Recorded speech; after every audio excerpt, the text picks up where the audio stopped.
গোপালের প্রথম বল, তোকে কে পাঠিয়েছে বল? তোর এত বড় সাহস, তুই মন্ত্রী মশাইয়ের বাড়িতে দিনে দুপুরে চুরি করিস? বল। বলছি আমাকে ঘটাদা পাঠিয়েছিল। মন্ত্রী মশাইয়ের দল থেকে বেরিয়ে বটাদা আর ঘটাদা একটা নতুন দল খুলেছে, আমি ওই দলে যোগদান করেছি। আচ্ছা, এই ব্যাপার। বেটাদের একবার হাতে পাই।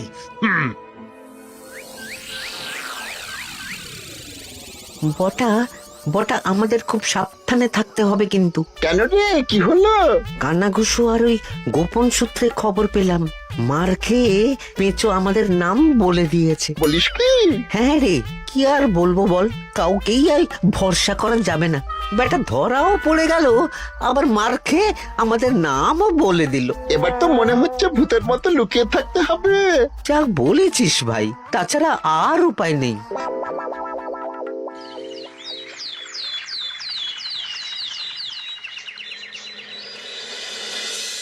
মহারাজ, আজ আমি সুবিচার চাই মহারাজ। কেন মন্ত্রী মশাই, আপনার উপরে আবার অবিচার কখন হলো? হ্যাঁ মন্ত্রী, তুমি কি সুবিচার চাইছো বলো?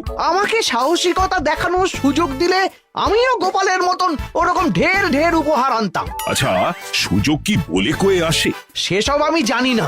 আমিও ছোটবেলায় অনেক সাহসিকতার কাজ করেছি, তবে কোনো পুরস্কার পাইনি। আর গোপাল কিছু করলেই ওকে আপনি উপহার দিয়ে দেন। তা তুমি কি সাহসিকতার কাজ করেছিলে ছোটবেলায়? আমি একবার মামার বাড়ি গেছিলাম, তো একদিন মামার বাড়িতে হঠাৎ ডাকাত পড়ে।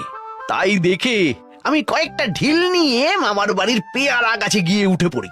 তারপর যখন ডাকাতের দল ডাকাতি করে বাড়ি থেকে মালপত্র নিয়ে বেরোচ্ছে, আমি আক্রমণ করি। দুম দাম দুম দাম দুম, ব্যাস ডাকাত ধরা পড়লো। বেশ ভালো তো। হ্যাঁ, কিন্তু সেদিন কোনো উপহার বা সাহসিকতার পুরস্কার পাইনি। পুরস্কার দিতে হলে আমাকেও দিতে হবে, কারণ আমি প্রথম পেঁচো ডাকাতকে ধাওয়া করেছিলাম।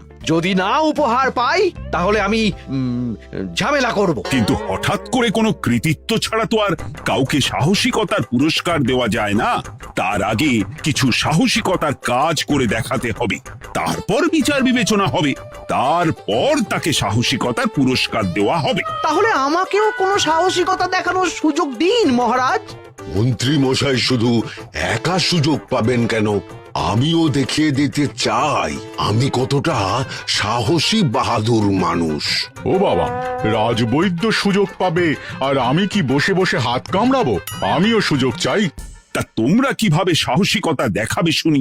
দেখুন মহারাজ, মানুষ সাধারণত কয়েকটা ব্যাপারে ভীতু, যেমন হিংস্র জন্তু জানোয়ার, সশস্ত্র ডাকাতকে ভয় পায়, আর আর আর আর ভূতের ভয়। হ্যাঁ, আমার তো মনে হয় সাহসিকতার পরীক্ষা করার জন্য এই তিনটের মধ্যে যে কোনো একটার সাথে মোকাবিলা করতে পারলেই বোঝা যাবে কে কত সাহসী। এটা তোমরা ঠিক বলেছ, কিন্তু ব্যাপারটা হলো জঙ্গলের পশুরা জঙ্গলে যেমন আছে থাকুক, ওদের নিয়ে নাড়াঘাটা করার দরকার নেই। ডাকাত তো গোপাল ধরেছে, এখন পড়ে থাকলো ভূত। মহারাজ, আপনি তাহলে ওই ভূতুড়ে বাড়ি খুঁজুন, তারপর সবাইকে ভূত ধরে আনতে বলুন। দেখি, মন্ত্রীর আবদার মেটানোর জন্য তো তাই করতে হবে।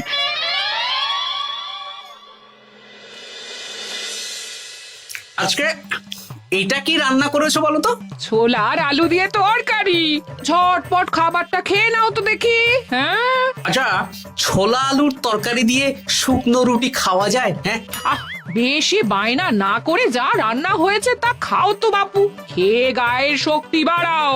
কদিন পরে তো ভূতের সাথে লড়াই করতে হতে পারে। হ্যাঁ, ধুর ভূত, ওসব ভূত প্রেতে আমি ভয় পাই না, বুঝলে?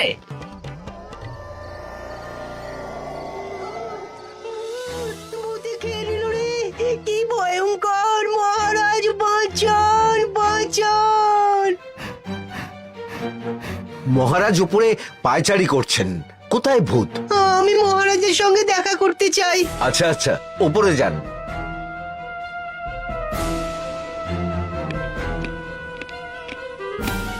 কি হয়েছে সভাকবি, রাতের বেলা হঠাৎ?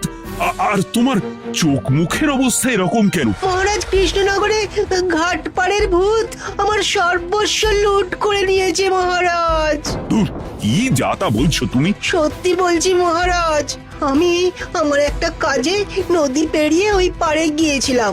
একটু আগে এই পাড়ে এসে নৌকো থেকে নেমে ঘাটের সামনে থেকে একটা গরুর গাড়িতে উঠি। তারপর কিছু দূর আসতেই একটা পোড়ো বাড়ির সামনে গাড়োয়ান গাড়ি থামিয়ে বলে আর যাবে না। আর কারণ জিজ্ঞেস করতেই গাড়োয়ান আমার দিকে মুখ ফেরায়। রে বাপ রে বাপ, কি কঙ্কাল সার হাড় হিম করা মুখ! আমি তো অজ্ঞানী হয়ে যাই।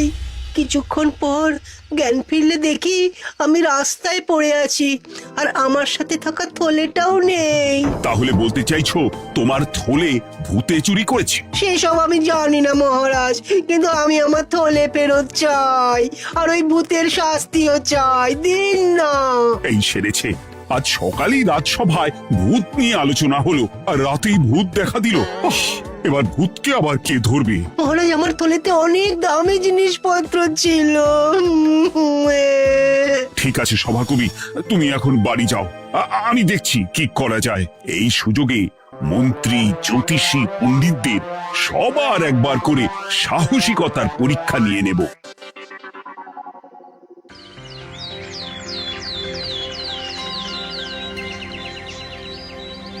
এই তো তোমরা সবাই চলে এসেছো। মহারাজ, আমার মনে হচ্ছে আপনি কোনো কথা বলার জন্যে উদ্গ্রীব হয়ে আছেন। গতকাল আমার সব লুট করে নিয়েছে ভূত। কোথায় কোথায় ভূত? সভাকবি, কোথায় ভূত? মন্ত্রীমশাই, বাড়িতে গিয়ে আয়নার সামনে নিজের মুখটা দেখুন, দেখতে পাবেন। গোপাল, খুব খারাপ হয়ে যাচ্ছে কিন্তু। ওসব খারাপ ভালো পরে হবে। আর মন্ত্রী, বৈদ্য, জ্যোতিষী, তোমরা কালকে বলছিলে না তোমরাও সাহসিকতা দেখানোর সুযোগ চাও? তাই ভূত ধরে দেখাতে পারলেই তোমাদের আমি পুরস্কৃত করব। কিন্তু মহারাজ, ভূত কোথায় পাওয়া যাবে? গতকাল রাতে ঘাট পাড়ি এক গাড়োয়ানের গরুর গাড়িতে চাপতেই তোমরা ভূত দেখতে পাবে। প্রথমে মন্ত্রী, বৈদ্য, জ্যোতিষী, তোমরা চেষ্টা করে দেখো। যদি ভূত ধরতে না পারো তখন গোপাল যাবে, আর যে বা যারা ভূত ধরে আনতে পারবে তাকে বা তাদেরকেই আমি পুরস্কার দেব। আমার কারো সাহায্য লাগবে না মহারাজ, কিন্তু আপনি এত করে যখন বলছেন, না হয় বৈদ্য আর জ্যোতিষীকে নিয়েই যাব। দেখবেন আমরাই ভূত ধরে আনবো। আমরা বীর, আমরা সাহসী। ওসব ভূত ধরা গোপালের কম্য নয়।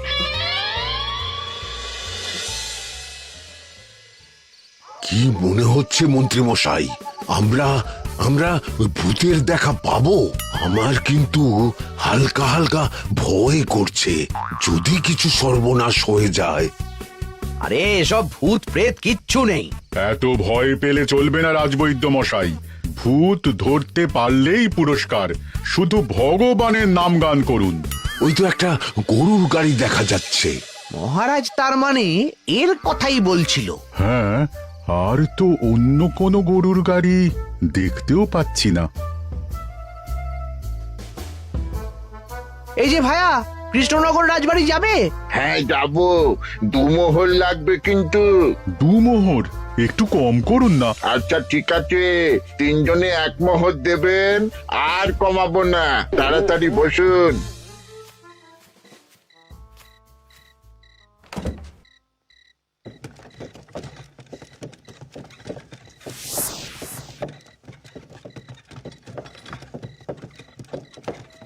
দূর দূর দূর, এতক্ষণ কোনো ভূতই নেই। সভাকবি যে কি দেখে ভয় পেয়েছে কে জানে। অকারণে 1 মোহর লোকসান। সত্যি আমরা অকারণে সাহসিকতার পরীক্ষা দিতে এলাম।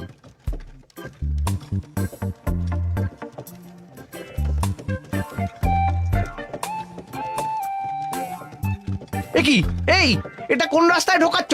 আরে রাজবাড়ি তো এইদিকে না। এটাই তাড়াতাড়ি যাওয়ার রাস্তা।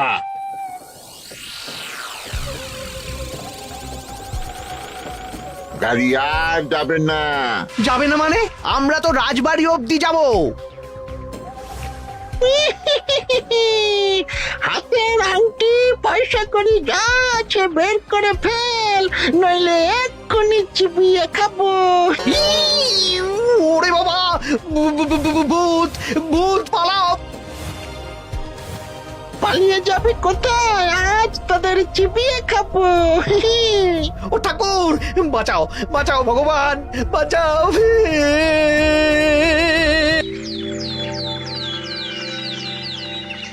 মহারাজ, মহারাজ, আমাদের লুট করে নিল। ভূত আমাদের সর্বনাশ করে দিল, বাঁচান।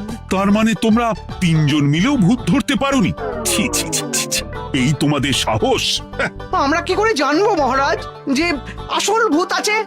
গোপাল, ব্যাপারটা কিন্তু খুবই সমস্যার। এরকম পর পর রাতে দুটো ভুতুড়ে ঘটনা হলো। তুমি দেখো না, যদি কিছু করতে পারো। আচ্ছা মহারাজ, দেখছি।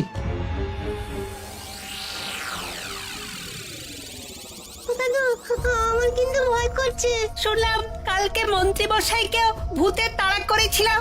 আমার মনে হচ্ছে কিছু একটা রহস্য আছে। সে যাই রহস্য হোক, আজ আমরা এর শেষ দেখে ছাড়বো। হ্যাঁ, তারপর আমাদের যদি ভূতে ধরে? তোরা কোনো চিন্তা করিস না, সব ওষুধ আমি এই থলে করে নিয়ে এসেছি। হয়তো ঘাটের কাছে একটা গরুর গাড়ি দেখা যাচ্ছে। ভাই, দক্ষিণ পাড়া যাবেন? হ্যাঁ যাবো, 2 মোহর লাগবে। বেশ, চলো চলো। এত রাতে তো গরুর গাড়ি রাস্তাঘাটে চলে না, তাই বাধ্য হয়ে ঘাটের এদিকে এলাম।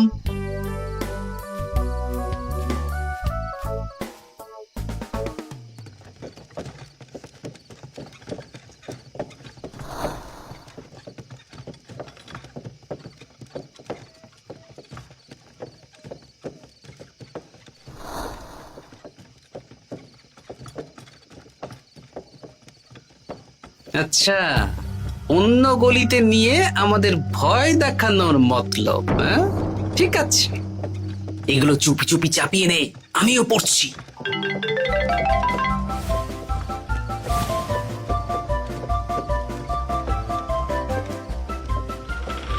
আর গাড়ি যাবে না, সাথে যা আছে সব দে, নইলে চিবিয়ে খাবো। তাই কে রে, তোকে সব দেব? ভূত বাঁচাও, বাঁচাও। তুই কি ভেবেছিস? তুই নকল ভূত সেজে লোকেদের ভয় দেখাবি আর আমরা চুপচাপ বসে থাকবো? তোর পাপের ঘোড়া পূর্ণ হয়েছে, আজ কেউ তোকে বাঁচাতে পারবে না। এবার মজা সামলা। চলে গেল রে, চলে গেল রে, সাড়ে ছয় চলে গেল। কি চুল করছিস ঘরটা? তুই আয়। চলে গেল রে, চলে গেল রে, সাড়ে ছয় চলে গেল। এই, ঘটাকে ডাকছিস মানে? তুই মানুষ বটা। ওরে বাবা রে, বাঁচাও। তোদের ধরে নিয়ে যাব, কাল সকালে বিচার হবে।